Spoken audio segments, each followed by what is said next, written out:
നമസ്കാരം. നാം ലോക മനുഷ്യാവകാശ ദിനം വീണ്ടും ആചരിക്കാൻ പോവുകയാണ്.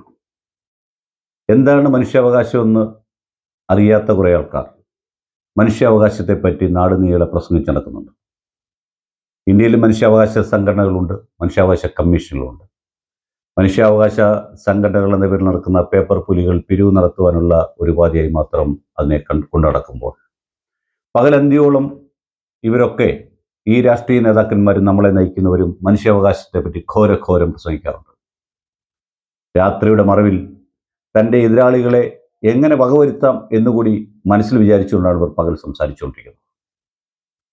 കൂടാതെ ഈ പറയുന്ന മുഴുവൻ എതിരാളികളെ, ശത്രുക്കളെ ഒറ്റയടിക്ക് തീർക്കാൻ കഴിയുമെങ്കിൽ ഈ മനുഷ്യാവകാശം പ്രസംഗിച്ചു നടക്കുന്ന പലരും അതുതന്നെ ചെയ്തുകൊണ്ടിരുന്നേനെ, അത് തന്നെ ചെയ്യുകയും ചെയ്യും.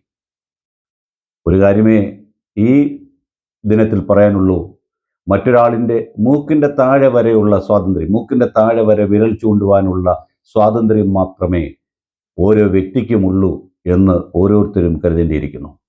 ഇന്നല്ലെങ്കിൽ നാളെ എല്ലാ മനുഷ്യാവകാശ ധ്വംസനങ്ങളും പുറത്തു വരും.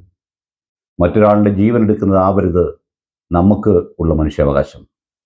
നമ്മളെപ്പോലെ തന്നെ എല്ലാവർക്കും ജീവിക്കുവാനുള്ള അവകാശമുണ്ടെന്നും അവരെല്ലാം നമ്മുടെ സഹജീവികളാണെന്നുമുള്ള ധാരണയോട് വേണം മനുഷ്യാവകാശ ദിനത്തിൽ മറ്റുള്ളവരെ ഉത്ബോധിപ്പിക്കുവാനും ഉദ്ഘോഷിക്കുവാനും എന്ന് മാത്രം സൂചിപ്പിക്കുന്നു. നന്ദി, നമസ്കാരം.